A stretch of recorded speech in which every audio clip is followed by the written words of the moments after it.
अच्छा बेटा, आज है 27 अप्रैल 2024 और लास्ट क्लास के अंदर हम लोग ये पेपर जब सॉल्व कर रहे थे, क्वेश्चन नंबर 16 तक हम लोगों ने कर लिया था। और आज हम उसी पेपर को कंटिन्यू कर रहे हैं। अक्टूबर 2023 यूनिट 2। अच्छा, इस क्वेश्चन में सवाल की थ्योरी उन्होंने ऐसी दी है कि अगर आप यहाँ से यहाँ तक की स्टोरी पढ़े ना, यहाँ से यहाँ तक की स्टोरी पढ़ के लगे पता नहीं क्या हो रहा है। तो अगर आपको दिल चाहे तो आप बैठ के पढ़ लीजिएगा, मेरा दिल नहीं चाह रहा पढ़ने के लिए।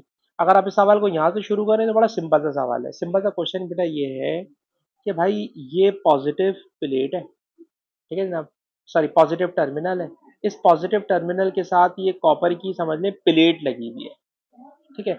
अब क्वेश्चन पढ़ें तो लिखा हुआ है कि जब मैंने light ultra violet light incident की कॉपर की प्लेट पर और रिबन पर दोनों पे एक साथ लाइट पड़ रही है, तो कह रहे हैं जनाब करंट डिटेक्ट हुआ एमीटर में, और जब मैंने polarity of power supply reverse कर दी तो करंट डिक्रीज टू जीरो हो गया। तो आप में से कोई भी स्टूडेंट अगर जो मैंने टॉपिक पढ़ाया था स्टॉपिंग पोटेंशियल वाला, अगर आप स्टॉपिंग पोटेंशियल वाले टॉपिक को जहन में लाएं तो स्टॉपिंग पोटेंशियल वाले टॉपिक से करंट की रीडिंग जीरो होने वाला पूरा का पूरा टॉपिक आपके दिमाग में आ जाएगा क्या चल रहा है, ठीक है। और करंट जीरो कब हो रहा था अगर आप याद करें तो सर जब ये हो रहा था जब हमने ना लाइट को इंसिडेंट कराया था पॉजिटिव प्लेट पर, और पॉजिटिव प्लेट से निकलने वाले इलेक्ट्रॉन जब रिपेल हो रहे थे नेगेटिव प्लेट से, और हम फिर वोल्टेज को ग्रेजुअली बढ़ाना शुरू करते थे तो इलेक्ट्रॉन सामने नहीं पहुंच पा रहे होते थे, क्योंकि टॉपिक हमने ऑलरेडी पढ़ा हुआ है और यकीन करें इसमें कोई नई बात नहीं है। इसलिए ये टॉपिक पढ़ाने को या सवाल कराने का बिल्कुल मूड नहीं है। अगर आप इसको रीड करें तो आप रीड करने पे आराम से खुद से कर सकते हैं, इसमें समझाने वाला कोई काम नहीं है। क्या तो मैं आपको समझाने जा रहा हूँ।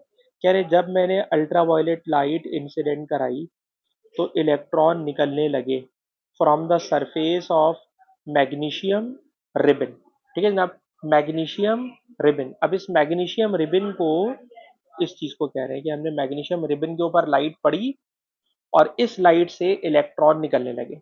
अच्छा बताइए बेटा, जब इलेक्ट्रॉन निकलेंगे तो सामने जो कॉपर गॉज है वो पॉजिटिव टर्मिनल है। जब पॉजिटिव टर्मिनल है तो वो इलेक्ट्रॉन्स जो मैग्नीशियम रिबन से इमिट हो रहे हैं पॉजिटिव प्लेट अपनी तरफ अट्रैक्ट करेगी, सर्किट कंप्लीट होगा। और जैसे ही सर्किट कंप्लीट होगा तो ऑब्वियसली एमीटर में करंट की रीडिंग आने लगेगी।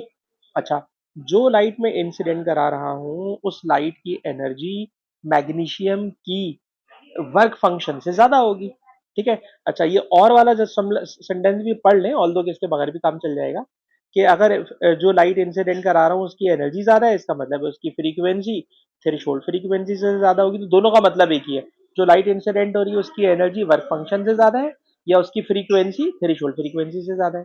तो उस मैग्नीशियम से इलेक्ट्रॉन निकले, पॉजिटिव प्लेट ने उसको अपनी तरफ अट्रैक्ट करा जिससे एक करंट जनरेट हो गया, ठीक है जनाब। ये नॉर्मल गुफ्तगू हो रही है। अब एबनॉर्मल गुफ्तगू हो रही है। क्या एबनॉर्मल गुफ्तगू है सर? एबनॉर्मल गुफ्तगू इस पॉइंट नंबर 2 से शुरू होने जा रही है। क्या? हमने पावर सप्लाई की पोलैरिटी को रिवर्स कर दिया।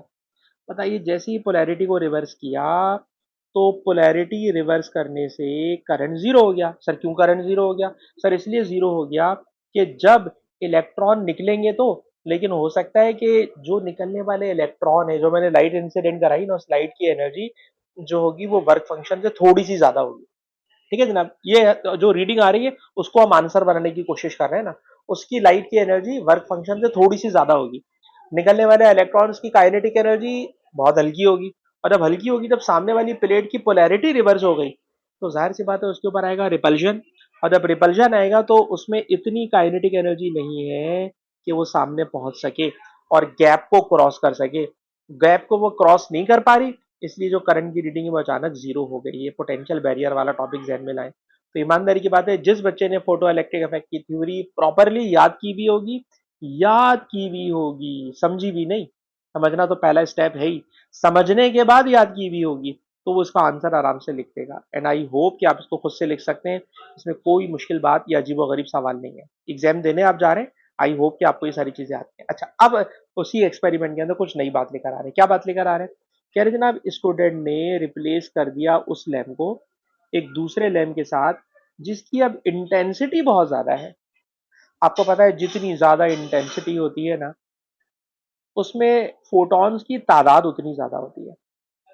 लैंप में से उतने ज्यादा फोटॉन्स निकल रहे होते हैं।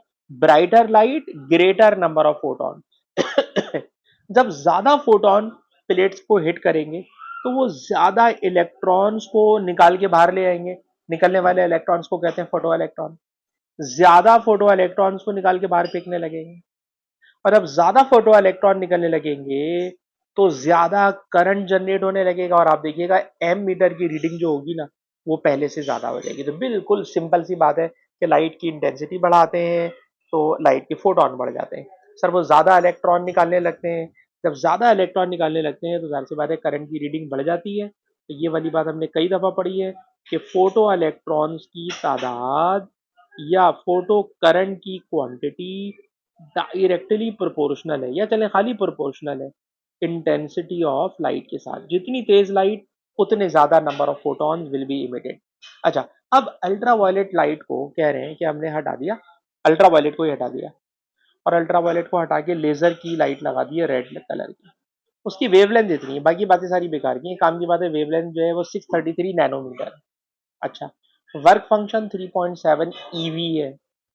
क्वेश्चन है फोटो इलेक्ट्रिक इफेक्ट होगा या नहीं होगा। तो भाई इंसिडेंट लाइट की एनर्जी इस फॉर्मूले से निकालो। It is energy of incident light. ठीक है जनाब। अच्छा, इंसिडेंट लाइट की जब आप वेवलेंथ की जगह 633 नैनोमीटर लिखोगे तो रिजल्ट पहले जूल्स में आएगा। उस जूल्स वाले रिजल्ट को डिवाइड करोगे 1.6 एक्सपोनेंट -19 से, तो रिजल्ट ईवी में आएगा। वो ईवी वाला रिजल्ट अगर इस 3.7 से ज्यादा हुआ तो ऑब्वियसली इंसिडेंट लाइट की अगर एनर्जी 3.7 ईवी यानी वर्क फंक्शन से ज्यादा हुई तो इलेक्ट्रॉन इमिट होंगे। और अगर ये एनर्जी इससे कम हुई तो फोटो इलेक्ट्रिक इफेक्ट नहीं होगा। तो ये बात हम 50 दफा पढ़ चुके हैं कि इंसिडेंट लाइट की energy, if this energy is less than threshold, sorry less than work function, no photo electric effect. ये तो कैलकुलेट करके पता चलेगा। और अगर आप इसको कैलकुलेट करते हैं, जो मैंने फॉर्मूला भी लिखा हुआ है, वैल्यूज भी लिखी हुई है, कैलकुलेशन आपको आती है, अगर this energy is greater than 3.7 then obviously there will be photo electric effect. तो ये पूरा क्वेश्चन मैंने सॉल्व कम करा है, समझा मैंने आपको पूरा दिया है। अच्छा जी, एक और पेपर करना चाहते हैं इसलिए इसको जरा तेजी से भगा रहे हैं। Now question number 18। Question number 18 में क्या हो रहा है सर? क्वेश्चन नंबर 18 में ये हो रहा है कि एक रे ऑफ लाइट डायरेक्ट हो रही है गिलास के ब्लॉक के ऊपर। जब गिलास के ब्लॉक के ऊपर इंसिडेंट हो रही है तो जनाब हमने तो देखा है कि लाइट एक मीडियम से दूसरे मीडियम में जाती है तो उसका रास्ता चेंज हो जाता है। लेकिन इसमें मैं देख रहा हूँ कि लाइट जैसे ही एंटर हो रही है तो सीधी जा रही है। अब जब लाइट सीधी जा रही है तो क्वेश्चन 4 मार्क का है। क्वेश्चन 4 मार्क का है। 4 मार्क का है तो क्वेश्चन में अगर मैं आपसे पूछूं कि रे ऑफ लाइट की डायरेक्शन चेंज नहीं हुई, अगर ये सवाल आईजीसीएसई में होता, 1 या 2 नंबर का होता, तो बच्चे ने सिर्फ ये लिखना था कि सर व्हेन लाइट और a wave incident normally on the boundary then there is no change in direction, उसको वो 1 या 2 नंबर मिल जाते। पर ये सवाल है 4 मार्क्स का। और जब 4 मार्क्स का क्वेश्चन होता है तो इतना सा लिखने से काम नहीं चलेगा। ऑल्दो कि पहला पॉइंट तो यही होगा, पहला पॉइंट तो यही होगा कि जनाब लाइट 90 डिग्री पर एंटर हो रही है, और जब परपेंडिकुलर एंटर होती है तो there is no change in direction. 1 mark मिल गया। अब 4 नंबर के लिए क्या लिखना पड़ेगा, तो इसकी बात को थोड़ा सा आगे बढ़ाना पड़ेगा। सर क्या बढ़ाए? तो मैं आपको याद दिलाऊं कि अगर फॉर एग्जाम्पल ये पानी है, या चले गिलास ब्लॉक है, इस गिलास के ब्लॉक के ऊपर इस गिलास के ब्लॉक के ऊपर एक रे है, वेव की रे है, ये वेव आ रही है, और ये वेव का वेव फ्रंट मैंने यहां बनाया। This is a wave front. ठीक है जनाब, ये वेव फ्रंट है। और ये वेव फ्रंट फॉर एग्जांपल एक ऐसे मीडियम में, चले एयर है, ये एयर है, ठीक है, या डीप वाटर शैलो वाटर कर ले तो और ज्यादा अच्छा होगा। ये डीप वाटर है जहाँ वेवलेंथ ज्यादा होती है, स्पीड फास्ट होती है। ये शैलो रीजन है, स्पीड इसके अंदर स्लो होती है, एटसेट्रा। अच्छा, अब आप जरा गौर कीजिएगा कि ये वाला जो पॉइंट है इसका नाम मैंने रख दिया ए, और ये वाला जो पॉइंट है इसका बेटा मैंने नाम रख दिया बी। ठीक है ना, मैंने इसका नाम रख दिया बी। सही है। अच्छा, बी जब मैंने इसका नाम रख दिया और बल्कि मेरा दिल चाह रहा है बी इस कोने को कहने के बजाय ना बी मैं इस वाले पॉइंट को कहना चाह रहा हूँ, इस वाले पॉइंट पे। ठीक है ना, मैंने बी इस वाले पॉइंट को कह दिया, चलो इसको सी का नाम दे दिया, इट्स ओके। ठीक है, अब ये लाइट सॉरी जो वेव है, वाटर वेव है, ये डीप से शैलो में आ रही है। जब ये डीप से शैलो में आएगी तो गौर कीजिएगा, वेव फ्रंट का एज ए शैलो रीजन में फर्स्ट एंटर हो रहा है, पहले एंटर हो रहा है। जब ये पहले एंटर हो रहा है तो इट स्लोज डाउन फर्स्ट, ये पहले स्लो हो जाएगा। और अभी पहले स्लो हो जाएगा तो फॉर एग्जाम्पल मैंने इसको चेक करा एक सर्टेन टाइम के बाद, तो ये पॉइंट यहां पहुंच गया, ये पॉइंट यहां पर पहुंच गया। ठीक है ना, ये पॉइंट यहां पर पहुंच गया। अच्छा, उसके बाद मैंने आपसे कहा ये वाला पॉइंट जिसको मैंने बी बोल रहा हूँ, बी बोल रहा हूँ, ठीक है ना, मैं बी बोल रहा हूँ। जब मैं इसको बी बोल रहा हूँ तो बी वाला पॉइंट जो होगा ना सर, वो इस बाउंड्री को देर से क्रॉस करेगा। तो बी वाला पॉइंट यहां से यहां आ गया, ठीक है, और उसके बाद फिर वो अंदर एंटर होगा। और जो सी वाला पॉइंट है वो इतने टाइम के बाद इतना डिस्टेंस कवर कर चुका होगा। तो सी वाला पॉइंट यहां पहुंच चुका है, ए वाला पॉइंट वहां पर पहुंचा हुआ है, बी वाला पॉइंट अभी यहां पर पहुंचा हुआ होगा। ठीक है ना।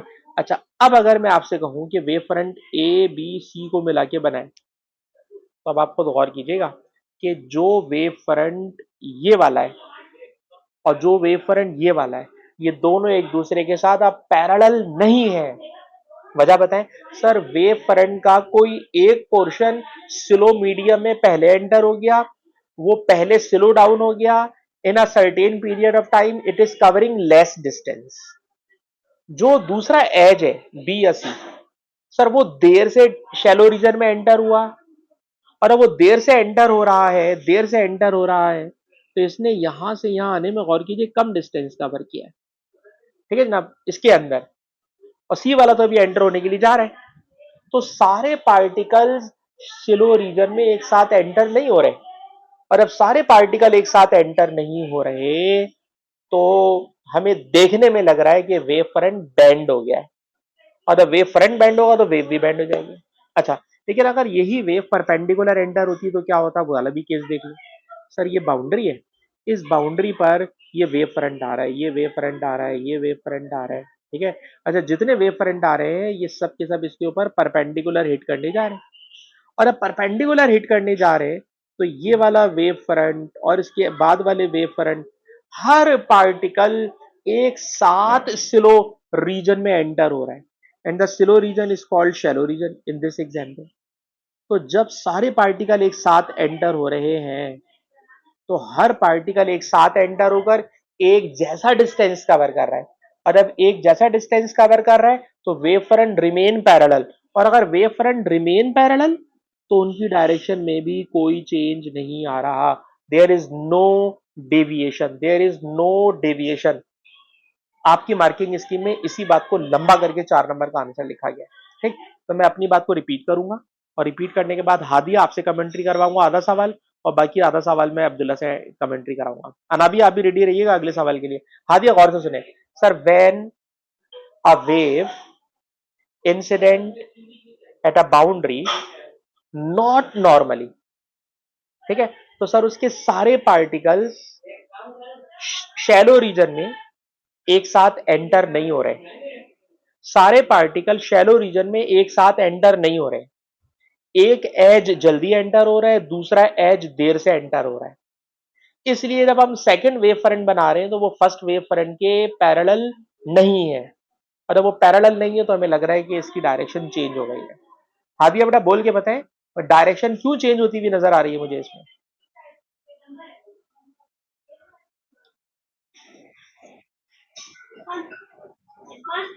हाँ हाँ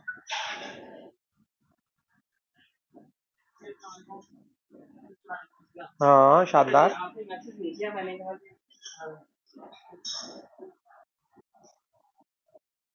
पैरेलल नहीं रह पाते, और इसी को कन्वर्सली बोले तो ये वाली बात, जब व्हेन वेव एंटरिंग परपेंडिकुलरली, तो all particles on the same wave front they are entering simultaneously, सब एक साथ एंटर हो रहे हैं, सब एक साथ स्लो हो रहे हैं, और जब सब एक साथ स्लो हो रहे हैं तो सबके वेव फ्रंट पूरा का पूरी आपको सेम लाइन नजर आ रही है। और वेव फ्रंट की डेफिनेशन भी आनी चाहिए। वेव फ्रंट की अपनी डेफिनेशन क्या है सर? वेव फ्रंट की डेफिनेशन होती है wave front is the imaginary line which is drawn by joining all the points which are in phase। वो तमाम पॉइंट जो इन फेज होते हैं, इन फेज वाले पॉइंट्स को ज्वाइन करके जो इमेजिनरी लाइन बनती है, it is called wave front. क्योंकि मुझे याद आता है वो वेव फ्रंट की डेफिनेशन भी लिखिएगा। अच्छा सर, आप आ जाएंगे यहाँ पर। ठीक है जी, बिल्कुल एग्जैक्टली वही हो रहा है सर। वेव फ्रंट वो इमेजिनरी लाइन है जिसमें सारे पॉइंट्स इन फेज होते हैं। सबसे पहले उसने वेव फ्रंट की डेफिनेशन लिखी है और उसको लिख रहा है कि मैं 1 मार्क आपको इस बात का दूंगा। ठीक है।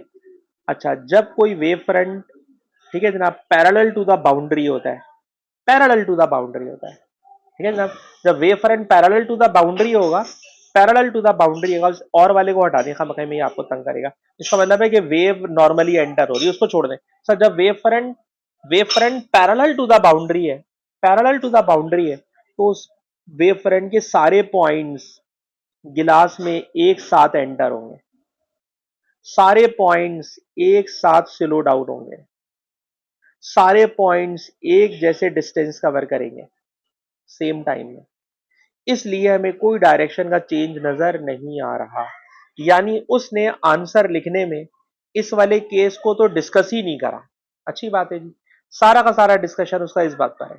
तो पर मैंने आपको दोनों सिखा दिए। क्या पता एग्जाम में पूछने में डायरेक्शन चेंज हो जाती है जब वो 90 पे एंटर नहीं, वजह बताएं तो वो भी मैंने बता दिया। और ये कह रहे हैं जनाब 90 पर एंटर हो रहा है, वेव 90 पर एंटर हो रही है, wave front parallel to the boundary है। याद रखिएगा, जो वेव है ना बेटा, वेव, इसके अंदर वेव क्या चीज है जरा देखिएगा। वेव सर, आपने जो ब्लू लाइन बनाई हुई है ना, जो ब्लू लाइन बनाई हुई है जिसको मैं इसको हाईलाइट कर रहा हूँ, हाईलाइट मैंने कर दिया, it is wave, it is wave, wave entering perpendicularly, wave 90 degree पर है, and these green lines are wave fronts, wave front perpendicular enter हो रहा है। तो wave fronts are perpendicular, wave fronts are perpendicular, where are wave, बल्कि मैं उल्टा बोल रहा हूं, wave front are parallel, wave front green line are parallel, जबकि वेव इस परपेंडिकुलर एंटर हो रही है। तो जब वेव परपेंडिकुलर एंटर होती है तो वेव फ्रंट बाउंड्री के पैरेलल होते हैं। जब बाउंड्री के पैरेलल होते हैं तो हर पार्टिकल एक साथ एंटर होता है, एक साथ स्लो होता है, एक जैसा डिस्टेंस कवर करता है। इसलिए हमें नजर आता है कि there is no change in direction, there is no change in direction. Abdullah समझ में आई बात बेटा? अब्दुल्ला सिर्फ यस या नो कर दे। हाँ बेटा, अनाबिया तुमने भी बेटा बात पकड़ ली ये वाली, अनाबिया, अनाबिया, अनाबिया पता नहीं क्या है। चलिए आगे चलते हैं। जकी भाई आपने बात पकड़ ली बेटा? जकी, जकी से अभी तक हमारी सलाम दुआ नहीं हो पाई। जकी बेटा पेपर आपको सही हो गया अब्दुल्ला के साथ? आप दोनों का एक साथ? चले, अच्छी बात है। अच्छा जी, now B part. B part क्या सर? बी पार्ट ये है कि critical angle, show that critical angle is 60 degree. Critical angle 60 degree लेकर आना है। कैसे लेकर आए? तो सर इसमें हमें याद है कि हम स्नेल्स लॉ अगर लगा लें तो n1 साइन थीटा, क्योंकि इसने दो रिफ्रैक्टिव इंडेक्स दिए हुए ना बेटा, n2 साइन थीटा डी। ठीक है, एक बात हो गई। दूसरी बात बताइए, जब कभी टोटल इंटरनल रिफ्लेक्शन होता है, क्रिटिकल एंगल होता है, तो क्रिटिकल एंगल हमेशा बनता है डेंसर मीडियम में। डेंसर मीडियम वो होता है जिसका रिफ्रैक्टिव इंडेक्स ज्यादा होता है। ठीक है जनाब? तो गिलास का रिफ्रैक्टिव इंडेक्स ज्यादा है, तो मैं लेफ्ट साइड पे लिख रहा हूँ गिलास का रिफ्रैक्टिव इंडेक्स दैट इज 1.51। ठीक है? और जिसका रिफ्रैक्टिव इंडेक्स ज्यादा होता है उसी के अंदर बनता है क्रिटिकल एंगल। ठीक है? जो डेंसर मीडियम है रिफ्रैक्टिव इंडेक्स ज्यादा, डेंसर मीडियम में बनता है critical angle, is equal to दूसरा मीडियम वाटर, वाटर का रिफ्रैक्टिव इंडेक्स 1.33, और वाटर में एंगल ऑफ रिफ्रैक्शन होगा 90 डिग्री। ठीक है ना? It will B angle of refraction, angle of refraction, it is 90 degree. और ये क्रिटिकल एंगल बेटा इंसिडेंट एंगल होते हैं, वगैरह वगैरह। अब मैं कैलकुलेटर चलाने में इंटरेस्टेड नहीं हूँ। आई होप कि इसका एंगल 60 डिग्री आ जाएगा या उसके आसपास आ जाएगा। इसको आगे बढ़ा रहा हूँ मैं। अच्छा आगे चलें, complete the diagram to show the path of the ray. अच्छा जी, अब इसके लिए करना ये पड़ेगा कि अगर मैं आपसे कहूँ कि भाई यहाँ पे नॉर्मल बनाए और नॉर्मल बना के एग्जाम में प्रिंटेड पेज आपको मिला हुआ होगा तो ये वाला एंगल मेजर कीजिएगा। एंड आई होप कि ये वाला जो एंगल होगा, ये एंगल इस क्रिटिकल एंगल से बड़ा आएगा जो देखने में ही नजर आ रहा है। क्रिटिकल एंगल से बड़ा होगा, और क्रिटिकल एंगल से बड़ा होगा तो there will be total internal reflection. और अगर there will be total internal reflection तो जितना एंगल आई बने उतना ही एंगल आर से आप लाइट बाहर निकाल दीजिएगा। ये वाला angle R equal to angle I होगा। तो एंगल आई मेजर कीजिए, जो भी आए उतने ही एंगल पे एंगल आर करके लाइट को रिफ्लेक्शन करा दें। That is called total internal reflection. And this green line is normal. Green line is normal. अच्छा now D part. D part काफी लंबा मुश्किल सवाल है, लेकिन मुझे याद आ रहा है कि ये सवाल जो है ना मैंने पूरा का पूरा आपको अपनी रेगुलर क्लास में कराया हुआ है। अगर आप बोलें तो समझा के लंबी करूं, और अगर याद नहीं आ रहा तो फिर समझा देता हूँ। अच्छा जी, इसके अंदर काम की बात बेटा ये है कि ये बताइए हमारी जो फिंगर्स प्रिंट होते हैं उन फिंगर प्रिंट्स में, ठीक है जनाब, फिंगर प्रिंट के अंदर कुछ पोर्शन ऐसे होते हैं जिसमें स्किन अंदर की तरफ दबी हुई होती है, और कुछ पोर्शन ऐसा होता है जो इम्बोज यानी बाहर की तरफ निकला हुआ होता है। तो फिंगरप्रिंट्स हम सब के सब समझते हैं कि फिंगरप्रिंट्स के अंदर होते हैं series of ridges and valleys. ठीक है, अब वैली का नाम सुनते ही समझ में आ जाता है, वैली का मतलब होगा वो पोर्शन जो अंदर की तरफ धंसा हुआ होगा, और रिच का मतलब होगा फिंगरप्रिंट्स का वो पोर्शन जो बाहर की तरफ निकला हुआ होगा। अब हुआ बेटा ये कि इस फिंगरप्रिंट्स के साथ किसी ने इस गिलास के बीकर को होल्ड किया। जब गिलास के बीकर को होल्ड करोगे तो ऑब्वियसली जो वैली वाला रीजन होगा, जो इसके अंदर का वाइट पोर्शन नजर आ रहा है, it is a valley reason.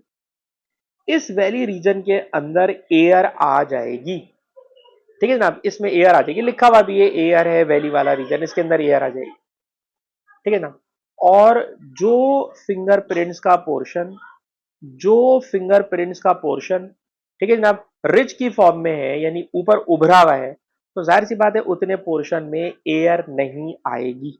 तो काम की बात यह है कि जब मैं फिंगरप्रिंट्स के साथ गिलास के बीकर को होल्ड करता हूं तो जाहिर सी बात है फिंगरप्रिंट्स की वजह से किसी पोर्शन में एयर आएगी और किसी पोर्शन में एयर नहीं आएगी। बस ये वाली बात समझने वाली है। क्योंकि ये सवाल पहले मैं करा चुका हूं इसलिए मैं लंबी नहीं करना चाह रहा, और नए सवाल के लिए मैंने अगला पेपर अब्दुल्ला ने मुझे दिया हुआ है, मैं उस तरफ जाना चाह रहा हूँ। जरा जल्दी से इसके आंसर को पढ़िएगा। कहते हैं जब लाइट गिलास से गिलास के अंदर जाती है, ठीक है ना, जाहिर सी बात है जो लाइट है वो लाइट पहले गिलास में जा रही है, फिर गिलास के पीछे वाले पोर्शन में फिंगरप्रिंट्स है। देखिए ये लाइट आ रही है, ये लाइट आ रही है, और ये लाइट जाहिर सी बात है पहले गिलास के अंदर से गुजरेगी। तो जब ये गिलास के अंदर जाती है तो पहले ट्रांसमिट होती है, और ट्रांसमिट होकर जब पीछे जाती है तो इसको पीछे जो अगर स्किन मिल रही है तो स्किन का मतलब है रिज एरिया मिल रहा है। और जब रिज एरिया मिल रहा है तो नीचे उसने खुद कह रहा है कि ऐसी जगह पे हमें डार्क एरियाज नजर आएंगे। डार्क एरियाज नजर आएंगे क्यों? क्योंकि उसके अंदर लाइट अंदर चली गई। ठीक है जनाब, लाइट अंदर चली गई। अच्छा, जो लाइट का portion, some of the light travelling from glass is reflected from the air. जो लाइट अंदर गई एयर से, वो मतलब एयर कौन से रीजन में भरी हुई है? सर वैली वाली रीजन में भरी हुई है, तो वो वहां से टकराकर वापस आ गई। तो लाइट एरियाज वहां है जहां air is in contact with गिलास है। तो जो आपको पोर्शन ब्राइट नजर आ रहा है वहां से लाइट का हो रहा है रिफ्लेक्शन। और रिफ्लेक्शन होने की वजह क्या है सर? रिफ्लेक्शन होने की वजह यह है क्योंकि लाइट अंदर गिलास से टकराकर वापस, सॉरी, एयर से टकराकर वापस आ रही है। एयर से टकराकर वापस आ रही है, जबकि जो लाइट स्किन वाले पोर्शन में जा रही है तो वो गिलास में से ट्रेवल करने के बाद स्किन के अंदर जाकर एब्जॉर्ब हो रही है, स्किन के अंदर जाकर ट्रांसमिट हो रही है। और क्योंकि वो जब ट्रांसमिट होकर स्किन के अंदर एब्जॉर्ब हो रही है, स्किन एब्जॉर्ब करके उतने पोर्शन को डार्क शो कर रही है, स्किन एब्जॉर्ब करके उतने पोर्शन को डार्क शो कर रही है, जबकि जितने पोर्शन में एयर है उस एयर वाले पोर्शन से, सर एयर वाले पोर्शन से लिखा हुआ है जनाब, light is reflected from air. Air वाले पोर्शन से लाइट टकराकर वापस आ रही है। तो जो हमें पोर्शन ब्राइट नजर आ रहा है, ठीक है जनाब, जो पोर्शन हमें ब्राइट नजर आ रहा है ये वो पोर्शन है जहां पर एयर आई हुई है, और एयर उस पोर्शन में आती है जहां फिंगरप्रिंट्स के अंदर वैली रीजन होता है, अंदर की तरफ स्किन दबी हुई होती है, जगह खाली होती है, वहां पर एयर आ जाती है। तो एयर से लाइट का टकराकर वापस आना उस पोर्शन को ब्राइट शो कर रहा है। और जिस पोर्शन में एयर नहीं आ रही वहां पे स्किन है, स्किन क्या कर रही है, लाइट को एब्जॉर्ब कर रही है, और लाइट एब्जॉर्ब करने की वजह से वो पोर्शन मुझे डार्क नजर आ रहा है। तो ये भाई सवाल मैंने पहले ज्यादा तफसील से समझाया हुआ, अभी मैंने बहुत जल्दी समझाया। तो ये सवाल हो गया है खत्म, और ये पेपर हो गया है खत्म। और ये पेपर खत्म करने के बाद आज अब्दुल्ला ने हमें जो नया पेपर दिया है, वो पेपर भाई ये वाला है। अस्सलाम वालेकुम बेटा आयमा। अस्सलाम वालेकुम बेटा आयमा। आयमा का माइक्रो चलेगी, अच्छी बात है, माइक्रोफोन आपका चल रहा है। अच्छा बेटा आयमा, जो मैंने पेपर परसों अब्दुल्ला के साथ करा था उसकी रिकॉर्डिंग मैंने आपको करके भेज दी थी, और मुझे याद है कि आप क्लास में थी, लेकिन क्लास के आखिर में आप ड्रॉप हो गई, ठीक है ना। तो अगर आपने वो रिकॉर्डिंग भी देख ली हो, कंप्लीट कर ली हो, तो अच्छी बात है, ठीक है बेटा। अच्छा, अब हम शुरू करने जा रहे हैं आज का नया पेपर। और इस पेपर में ऊपर 2021 तो मेरे समझ में आ रहा है, पर इसमें मंथ कहीं नहीं लिखा हुआ 2021। अच्छा 2021, उसके बाद 1012, ये पता नहीं क्या चीज़ है। अच्छा हाँ अब्दुल्ला, आप बता सकते हैं क्या कौन से मंथ का इसको आगे लिख दूं, आपने जो भेजा है। अच्छा चलिए, अगर आप अक्टूबर का है, ठीक है ना, ये यार पहला पेज है ना, इसलिए लिख देंगे तो अच्छी बात है, ताकि बच्चे के समझ में आ जाए हम लोग कहाँ पर है। ठीक है ना, अभी अक्टूबर का पेपर है 2021। इसमें भी देखें तेज भागते हुए हम कहाँ तक पहुंचते हैं, क्योंकि अब तेज भागने वाला टाइम है, और माशाल्लाह सारे बच्चों का कोर्स भी खत्म हुआ है, प्रिपरेशन भी माशाल्लाह अच्छी है। चलिए जनाब स्टार्ट करते हैं। स्टार्ट, ये सबसे पहला क्वेश्चन, ग्राफ दिया हुआ है, और ये वाला ग्राफ देख के हमें फौरन बात नजर आ रही है कि पहली बात, ग्राफ स्ट्रेट लाइन नहीं है। अगर स्ट्रेट लाइन होता ना तो ये ओहमिक कंडक्टर होता, तो ओहमिक कंडक्टर तो नहीं है क्योंकि स्ट्रेट लाइन है, ठीक है जी। उसके बाद अगर ये ग्राफ करंट से दूर भाग रहा है, करंट से दूर भाग रहा है, अगर ये करंट वाली एक्सिस से दूर भाग रहा है, तो पक्की बात है कि सर ये फिलामेंट लैम्प का ग्राफ है, ये फिलामेंट लैम्प का ग्राफ है, ठीक है जनाब। अच्छा सवाल, सर ये ग्राफ अगर खाली positive X axis Y axis के बिटवीन हो तो बात समझ में आती है। सर इस बात का क्या मतलब है, सर इस बात का क्या मतलब है कि जो ग्राफ है, सर वो ग्राफ नीचे की तरफ भी बना हुआ है, ठीक है ना, ग्राफ नीचे की तरफ भी बना हुआ है। तो अगर ये ग्राफ नीचे की तरफ बना हुआ है, अगर ये ग्राफ नीचे की तरफ बना हुआ है, अच्छा जनाब एक स्टूडेंट है, उनकी फरमाइश है, उस फरमाइश को भी हम पूरा करना चाहेंगे। उन्होंने फरमाइश ये की है कि ये वाला पेपर हमें सेंड कर दिया जाए, ताकि वो अपने आईपैड के ऊपर उसको सॉल्व करने। अच्छी बात है बेटा आयमा, हम आपको भेज रहे हैं, आयमा आपके ग्रुप में डाल देते हैं, ठीक है बेटा आयमा, ये मैंने पेपर आपके साथ शेयर कर दिया, अब जरा जल्दी से वापस आ जाए। अच्छा जनाब सवाल बेटा ये चल रहा है कि ग्राफ अगर सर करंट से दूर भाग रहा है, तो पक्की बात है सर ये फिलामेंट लैम्प का ग्राफ है। अच्छा सवाल ये था, ये पोर्शन तो समझ में आता है, सर ये पोर्शन का क्या मतलब होता है। भाई इस पोर्शन का मतलब होता है अगर मैंने बैटरी या सोर्स की पोलैरिटी को रिवर्स कर दिया, जब मैं बैटरी या source of polarity of source को रिवर्स कर दूंगा, तो ग्राफ फिर ये वाला बन जाता है, ठीक है जनाब, फिर ग्राफ ये वाला बन जाता है, ठीक है जी। अच्छा आगे चले question number two. Question number two के अंदर कह रहे हैं एक स्टूडेंट है, और सर वो जो स्टूडेंट है वो वेवलेंथ ऑफ लाइट निकालना चाह रहा है by diffraction grating and screen.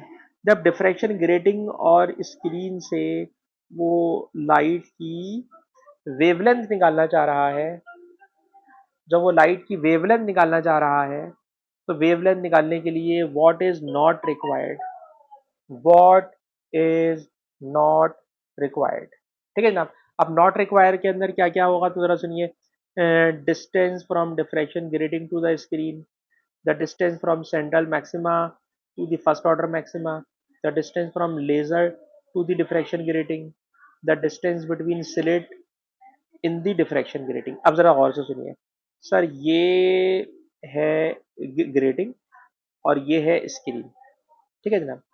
अच्छा अब जरा गौर से सुनिएगा बारी बारी, कह रहे हैं distance from diffraction grating to screen, इस बात की सिग्निफिकेंस है या नहीं, एक ये चीज, and distance from central maxima to the first order maxima, इन दोनों की जरूरत है या नहीं? जब आप सर यस सर जरूरत है, अगर ये दोनों चीजें पता होती है तो हम थीटा निकाल लेते हैं, वरना थीटा कोई प्रोटेक्टर से थोड़ी निकालते हैं, प्रोटेक्टर से नहीं निकलता इसका थीटा, दो डिस्टेंस पता होते हैं उसी से निकालते हैं। तो इट इज रिक्वायर्ड, हमें चाहिए नॉट रिक्वायर्ड।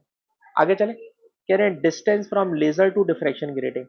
फॉर एग्जाम्पल ये लाइट सोर्स है, ये लेजर का सोर्स है, and this is the distance from source to grating. Sir ये चीज फॉर्मूले में कहीं पे भी नहीं है, तो इट इज नॉट रिक्वायर्ड। ठीक है जनाब। स्लिट स्पेसिंग आप समझते हो, स्मॉल डी को बोलते हैं, वो तो चाहिए ही चाहिए होती है। तो खैर नॉट रिक्वायरमेंट में है लेजर सोर्स से लेकर, लाइट के सोर्स से लेकर डिफ्रैक्शन ग्रेटिंग तक का distance, it is not required. It is second question. Okay, now question number three. Question number three जनाब ये है कि एक फॉर्मूला है I is equal to n q. हाँ बेटा, मैंने स्क्रॉल कर तो दिया बेटा आपके लिए। ठीक है, अच्छा जी। क्वेश्चन नंबर टू समझ में आ गया कि सर सोर्स से लेके वहां तक के डिस्टेंस की कोई काम नहीं है, बिला वजह का काम है। उसके बाद क्वेश्चन नंबर थ्री में कह रहे हैं कि इक्वेशन में which of the following is a correct definition of one of term in this equation. अच्छा, इस इक्वेशन में कोई डेफिनेशन नीचे देने जा रहा है, वो क्या डेफिनेशन देने जा रहा है? N represent number of charge carrier in sample. ठीक है जनाब। नंबर ऑफ, ये जो एन होता है सर, ये number of charge career per unit volume होता है। ठीक है जनाब, पर यूनिट वॉल्यूम होता है, पर यूनिट वॉल्यूम इसने नहीं लिखा, पर यूनिट वॉल्यूम लिखता तो मैं एन की डेफिनेशन मान लेता। Q represent total charge stored in the sample. नहीं सर, ये एक पार्टिकल का चार्ज होता है, एक इलेक्ट्रॉन का चार्ज होता है Q. It is not the total charge, it is not the total charge. We represent drift velocity, yes, we represent drift velocity, और पूरा कर देता एवरेज ड्रिफ्ट वेलोसिटी तो और ज्यादा अच्छा हो जाता। ठीक है जनाब।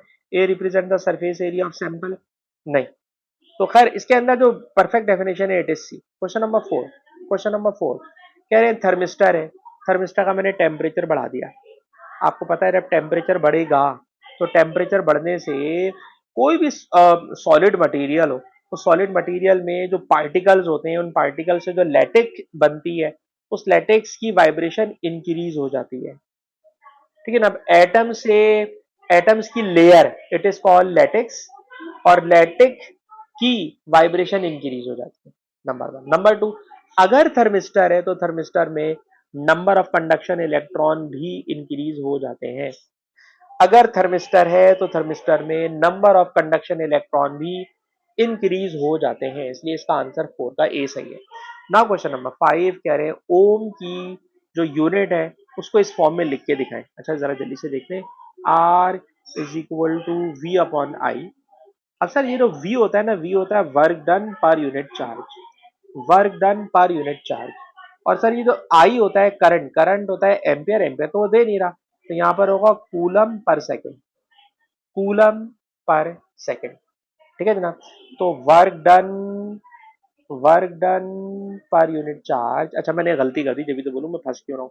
सर फार्मूला होता है वी अपॉन आई, यार वी अपॉन आई होता है, सॉरी भाई, वी अपॉन आई होता है। R is equal to V upon I, R is equal to V upon I. Voltage, sir voltage है work done per unit charge, current है charge per unit time. ठीक है जनाब। और जब आप इसको रेसिप्रोकल करोगे तो ये बन जाएगा, सर ये बन जाएगा सेकंड अपॉन कूलम, तो ये बन जाएगा जूल सेकंड पर कूलम स्क्वायर, जूल सेकंड पर कूलम स्क्वायर। तो कौन सा वाला इसका आंसर बनता हुआ नजर आ रहा है? जूल है, कूलम नीचे है, सेकंड ये रहा, ए इसका आंसर बन गया। ठीक है ना। ए इसका आंसर बन गया है। R is equal to V upon I, voltage work done per unit charge, current coulomb per second. Solve करा तो ये इसका आंसर बन गया। Now question number six. Question number six मुझे लग रहा है कि थोड़ी लंबी कराएगा आपको। कह रहे जनाब speed of wave. Sir speed of wave का फॉर्मूला होता है v is equal to under root T upon mu. T क्या होता है सर? टी होती है टेंशन, और टेंशन बराबर होती है, ये वायर है बेटा, इस वायर के साथ जो आपने लोड हैंग किया हुआ है, इस लोड का जो वेट है, वेट, इस this weight is producing tension, this weight is producing tension, और सर वेट है mg। तो जहां टेंशन लिखा है सर, टेंशन की जगह तो मैं mg डालूंगा। नीचे लिखा हुआ है म्यू, सर म्यू क्या है? सर म्यू होती है पूरे तार की लेंथ और पूरे तार का टोटल मास, पूरे तार का total mass upon total length, ठीक है ना। Mass of whole string small m है, mass of whole string small m है, और length l plus l upon three. यार अब्दुल्ला जरा जल्दी से मुझे सॉल्व करके बताना, एल अपॉन थ्री करूंगा तो एलसीएम लेके क्या बन जाएगा, 4/3 हो जाएगा। और ये जो 4/3 है, 4/3 को मैं यहाँ लिखूंगा 4/3 एल, 4/3 एल, और जब मैं इसको रेसिप्रोकल मारूंगा तो ये वाला 3 ऊपर चला जाएगा भाई, ये वाला 3 ऊपर चला जाएगा, 4/3 इट टर्न्स इनटू 3/4, 3/4, ठीक है जनाब। L plus l upon three, L plus l upon three, Abdullah ने कहा 4/3, मैंने उसको पुट करके उल्टा कर दिया, it becomes 3m/4l, it is mu. अच्छा जी, अब इसको वेलोसिटी के फार्मूले में रखने जा रहा हूँ, और वेलोसिटी के फार्मूले में जब मैं इसको रखने के लिए जा रहा हूँ तो टी की जगह मैंने लिखा है mg, और म्यू के फार्मूले को उल्टा लिखना, उल्टा, उल्टा लिखने का मतलब 4l ऊपर 3m नीचे। अब जरा कोई बच्चा इसको मैच करके देखे, क्वेश्चन नंबर 6 का आंसर मार्किंग स्कीम में भाई मैंने नजर मान ली, ये ए है, और जरा देखो ए बन भी रहा है नहीं बन रहा है, 4mg/L/3m, जी हाँ बन गया, बिल्कुल बन गया, ठीक है जी। तो पहले बेटा मैंने पूरा सॉल्व करा है, और फिर हमने मार्किंग स्कीम से आंसर देख के मैच करा दिया जी, बिल्कुल 6 का ए आंसर सही है। Total mass upon total length, total mass upon total length. Now question number 7, question number 7 के अंदर वो ये कह रहा है कि माइक्रोवेव है, और ये माइक्रोवेव किसी सोर्स से प्रोड्यूस हो रही है, और प्रोड्यूस होकर जब ये आगे की तरफ जा रही है तो अगर आप बगैर कैलकुलेटर के भी प्लस कर सकते हैं, 22 + 8, ये वाला रास्ता बन गया 30 सेंटीमीटर। उसके बाद 15 + 27, 15 + 27 ये बन गया जनाब 42, ये बन गया 42, ठीक है ना।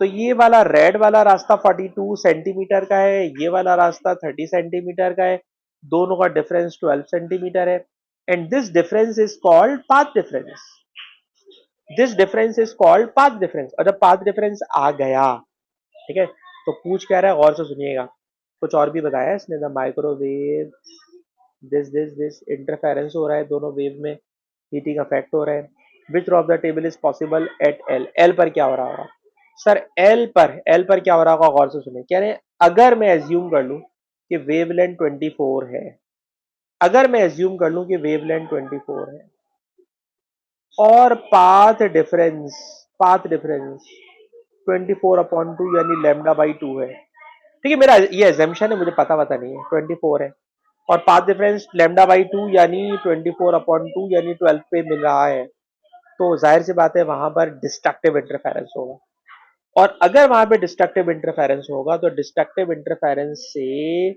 नो हीटिंग इफेक्ट होगा, और वेवलेंथ 24 अज्यूम की भी है, ठीक है ना। 24 वेवलेंथ अज्यूम की है, λ/2 मैंने करा तो पाथ डिफरेंस बन गया 12 सेंटीमीटर, और इस 12 सेंटीमीटर के पाथ डिफरेंस पे due to the destructive interference there is no heating effect, and if there is no heating effect तो जनाब इसका आंसर बन गया C, there is no heating effect, तो बेटा इसका आंसर बन गया सी, ठीक है जनाब, नो हीटिंग इफेक्ट, हाँ बेटा बोले मैंने।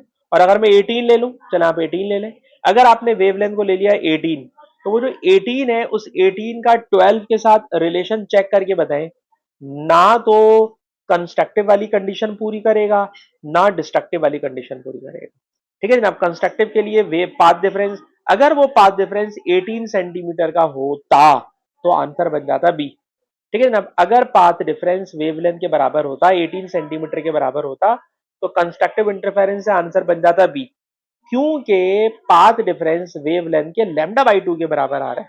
अगर मैंने लैम्डा को 24 सेंटीमीटर अज्यूम कर लिया तो पाथ डिफरेंस λ/2 बन रहा है, दैट इज 12 सेंटीमीटर, और इस 12 सेंटीमीटर से destructive interference, destructive interference means no heating effect. Aima कुछ कहना चाहती है बेटा, बोल लीजिए, अभी भी समझ में नहीं आया, यस या नो करो बेटा जल्दी से। अच्छा बेटा आयमा पहली बात ये बताओ, पाथ डिफरेंस जो मैंने 12 सेंटीमीटर निकाला, पहले ये बताओ समझ में आया, पाथ डिफरेंस 12 सेंटीमीटर है, ये 22 प्लस 8, इट मेक्स 30।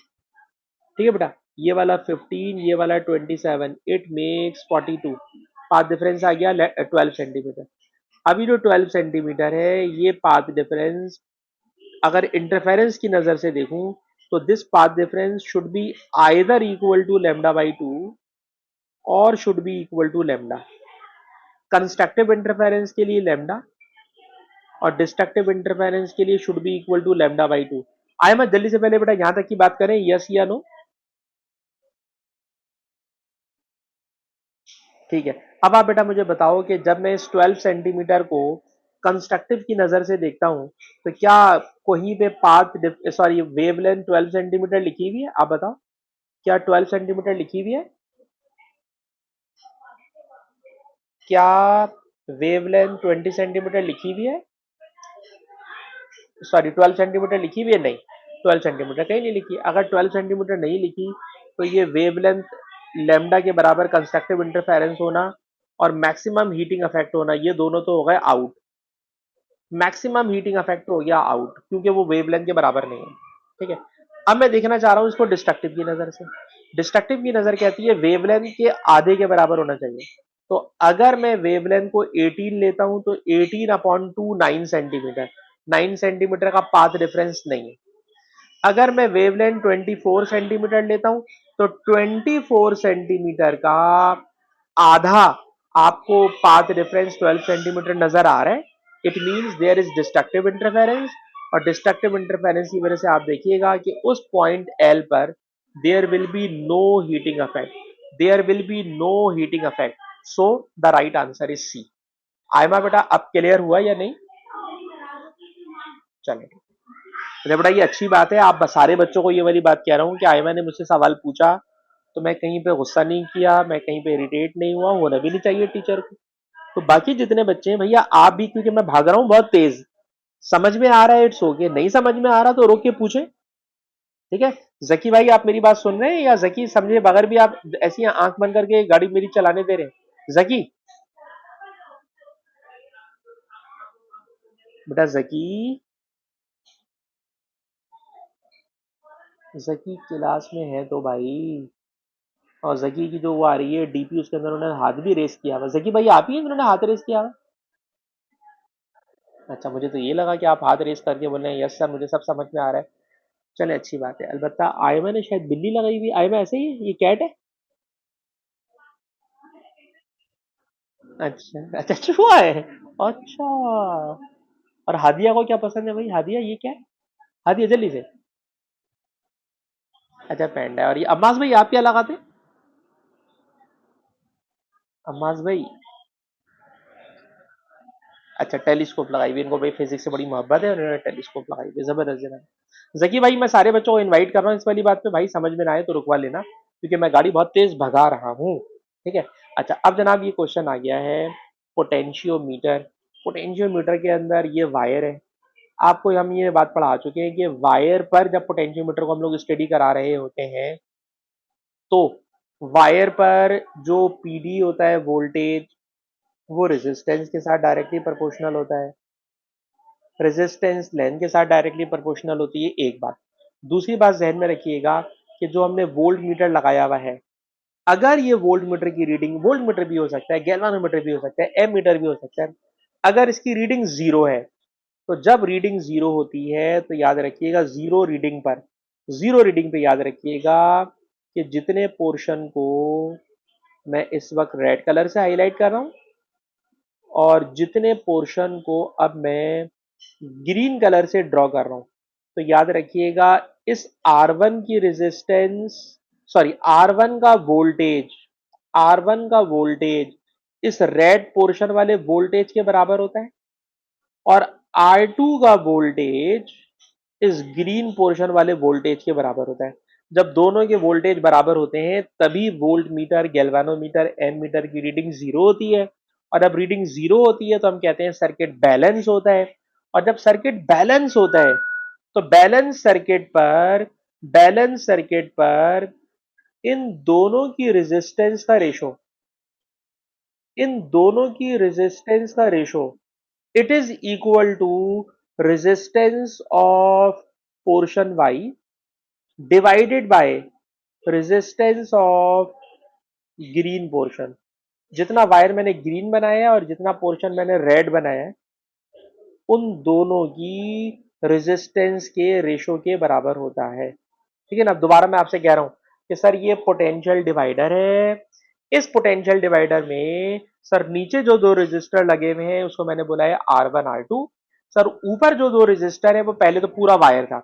उस पूरे वायर के अंदर मैंने कहा, पूरे वायर में बेटा मैंने कहा कि पूरे वायर का जो रेड वाला पोर्शन है, सर रेड वाले पोर्शन का पीडी R1 की पीडी के बराबर होता है, और R2 की का पीडी यानी वोल्टेज ग्रीन वाले पोर्शन के पीडी के बराबर होता है। जब दोनों के वोल्टेज बराबर होते हैं तो वोल्ट मीटर की रीडिंग जीरो आती है। जब रीडिंग जीरो आती है तो हम कहते हैं सर्किट बैलेंस है। और जब कभी सर्किट बैलेंस होगा, जब कभी सर्किट बैलेंस होगा तो R1 R2 की रेजिस्टेंस का ratio equals to resistance of red portion divided by resistance of green portion होगा। ठीक है। अच्छा, और थोड़ा सा आगे चले। कहते हैं जनाब ये जो रेजिस्टेंस होती है, सर ये रेजिस्टेंस बराबर होती है resistivity length over area. Resistivity length over area. अब आप देखिए पूरा वायर, जाहिर सी बात है सेम मटेरियल का बना हुआ होगा। पूरा वायर जाहिर सी बात है सेम थिकनेस यानी सेम डायमीटर का बना हुआ होगा। तो सेम डायमीटर की वजह से रेड और ग्रीन पोर्शन दोनों का एरिया क्रॉस सेक्शन बराबर होगा। दोनों का मटेरियल सेम है इसलिए दोनों कैंसिल आउट हो जाएंगे। अलबत्ता ये वाली लेंथ रेड पोर्शन की है और ये वाली लेंथ ग्रीन पोर्शन की है। अच्छा, अब आप मुझे ये बताइए हादिया कि बेटा ये जो रेड वाला पोर्शन है इसकी लेंथ को इस क्वेश्चन में किस सिंबल से उसने डिनोट किया है? रेड वाले पोर्शन की लेंथ को उसने किस सिंबल से डिनोट किया है? हादिया।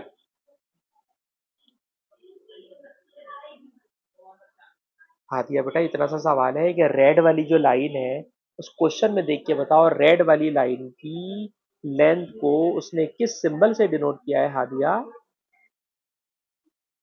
बिल्कुल सही। तो इतना आपने लंबा टाइम डिले कर दिया बेटा, बिल्कुल आप सही बता रही हैं, इट इज वाई।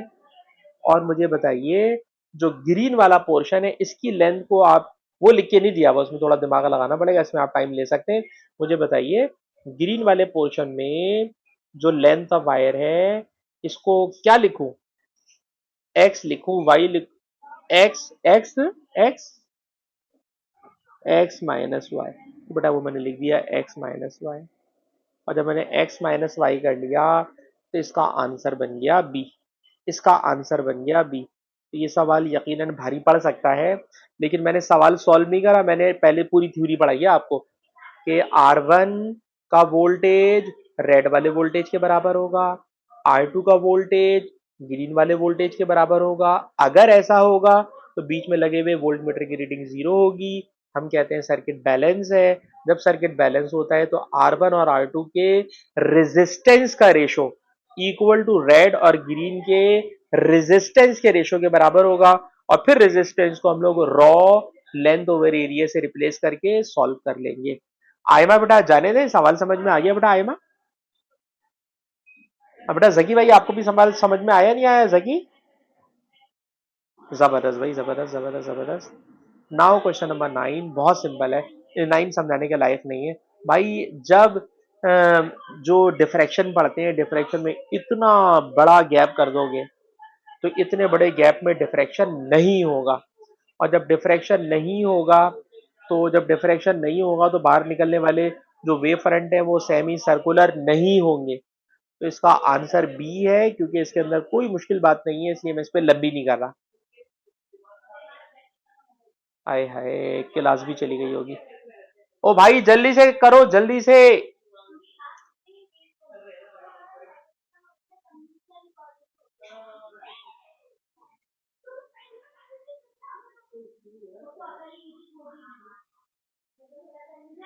अरे यार।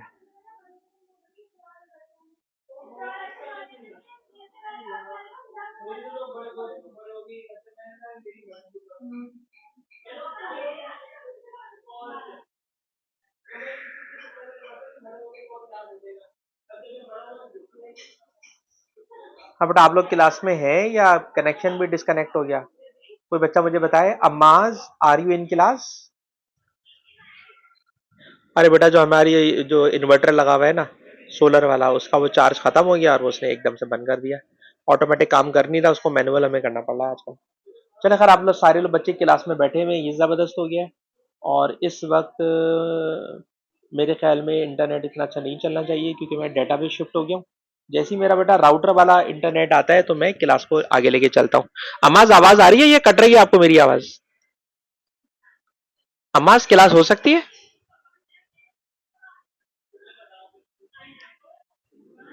कट रही होगी, वैसे कट रही होगी। अब खैर बिल्कुल नॉर्मल वाला इंटरनेट हो गया है। हाँ बेटा, अम्माज अब बिल्कुल नॉर्मल आवाज हो गई, क्योंकि वो इंटरनेट हमारा वापस रेस्टोर हो गया जी। अम्माज, नाउ इज इट ओके? ठीक है ठीक है, क्योंकि अब राउटर वाले पे मैं वापस आ गया।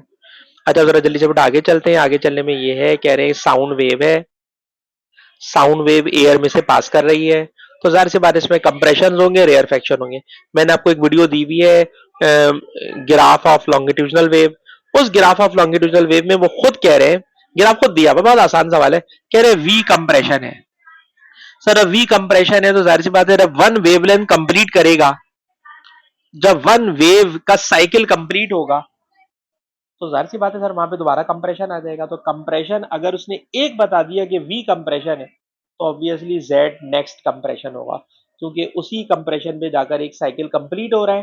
ठीक है। इसी तरह अगर वो ये पूछ लेता, बताइए रेयर फैक्शन क्या होगा, तो वो मैं बता देता एक्स होगा। तो ये compression, but it will be rarefaction. ये आधी वेवलेंथ है और ये कंप्लीट वेवलेंथ है। तो खैर जनाब, 10 MCQs हमने बहुत तेजी के साथ अल्हम्दुलिल्लाह कंप्लीट कर लिए हैं। और नेक्स्ट क्वेश्चन भी करने की कोशिश करते हैं, that is question number 11। That is question number 11। Question number 11 में क्या हो रहा है, पहले सवाल पढ़ते हैं भाई, क्योंकि सवाल जरा अजीब सा लग रहा है। डायमंड और जिरकोनिया और सिलिकॉन कार्बाइड, और ये कह रहे हैं जनाब इनको हम यूज करते हैं ज्वेलरी में। ठीक है भाई, यूज करते होंगे, हमें तो पता नहीं। अच्छा जनाब, कह रहे हैं इन तीनों मीडियम में स्पीड ऑफ लाइट उन्होंने बता दी। स्पीड ऑफ लाइट बताइए, उनके रिफ्रैक्टिव इंडाइसेस नहीं बताए।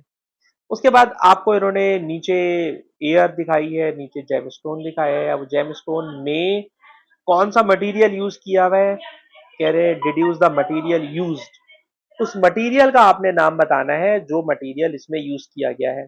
और मटेरियल का मतलब होता है रिफ्रैक्टिव इंडेक्स पकड़ना, वगैरह वगैरह। खैर, इसको किस तरह से सॉल्व करेंगे, तो सॉल्व करने के बेटा पहला काम तो ये कीजिए, पहला काम तो ये कीजिए कि इन्होंने एंगल आई दिया हुआ है, एंगल आर दिया हुआ है। यार अब्दुल्ला, मेरी हेल्प करना बेटा कैलकुलेटर चलाने में। अगर मैं आपसे कहूँ एन इज इक्वल टू, क्योंकि एयर है ना बेटा, एयर एयर हो, तो हम वही बचपन वाला फार्मूला यूज कर सकते हैं, स्नेल्स लॉ लगाए बगैर। मैं डायरेक्ट जा रहा हूँ अपने उस वाले फार्मूले पर जो हम बचपन से लगाते हुए आ रहे हैं। होता है जनाब sine angle I, angle I 50 degree है, divided by sine angle R 21 degree है। तो ये हमें दे देगा रिफ्रैक्टिव इंडेक्स। ठीक है ना। तो पहले जरा बेटा कोई रिफ्रैक्टिव इंडेक्स मुझे बता दे, अब्दुल्ला भाई, रिफ्रैक्टिव इंडेक्स। मैंने मार्किंग स्कीम में झांक लिया है क्योंकि टाइम नहीं है। 2.14 आ रहा है, 2.14 आ गया रिफ्रैक्टिव इंडेक्स। ठीक है।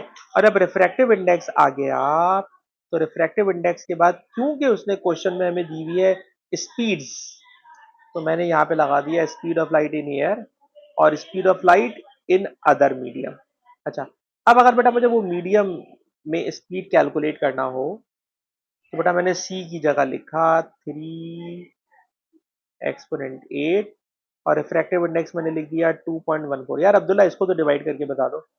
3/2.14 करोगे तो क्या बन जाएगा? 3 अपॉन ये करोगे तो मुझे आंसर नजर आ रहा है 1.4। आप भी चेक कर सकते हैं।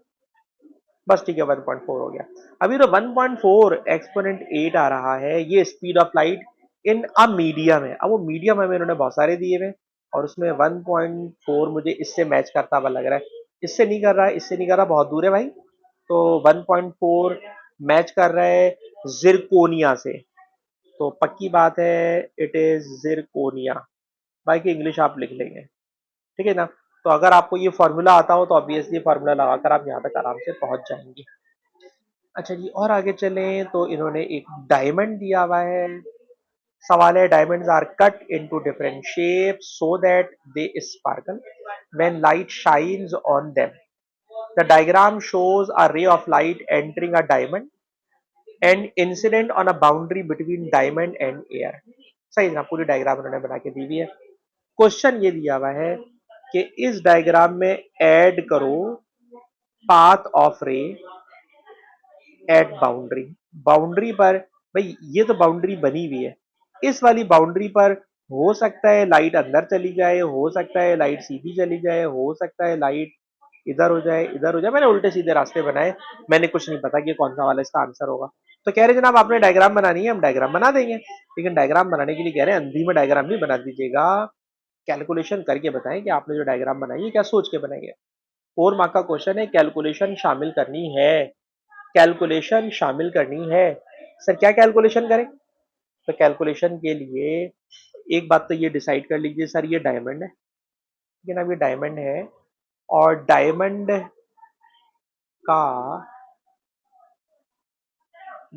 का उन्होंने स्पीड ऑफ लाइट दी हुई है, रिफ्रैक्टिव इंडेक्स नहीं दिया हुआ भाई। ठीक है, तो पहले तो ये करेंगे, इसका रिफ्रैक्टिव इंडेक्स निकालें। पहले इसका रिफ्रैक्टिव इंडेक्स निकालें, फिर मैं आपको उसकी वजह बताऊंगा। N is equal to speed of light in air divided by speed of light in diamond. Diamond में 1.24, डायमंड में 1.24। यार अब्दुल्ला इसको डिवाइड करके बताओ 3/1.24, ताकि हमें मिल जाए डायमंड का रिफ्रैक्टिव इंडेक्स, डायमंड का रिफ्रैक्टिव इंडेक्स। और जब डायमंड, हाँ हाँ, कितना आ रहा है जी?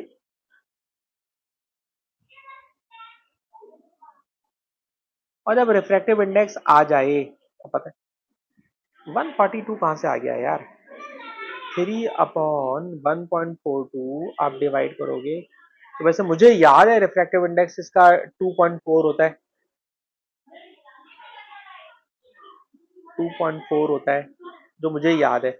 मार्किंग इसकी में उसने किसी और तरीके से किया हुआ है, इसलिए मुझे इसमें वैल्यू नजर नहीं आ रही। खैर मेरे ख्याल में 2.4 होता है। अच्छा, फिर उसके बाद इसको क्या करो, 1/sin c से इक्वेट कर दो, that is called critical angle. Critical angle मैंने निकालना है और क्रिटिकल एंगल बराबर होगा साइन इनवर्स, क्रिटिकल एंगल बराबर होगा बेटा साइन इनवर्स 3/1.24।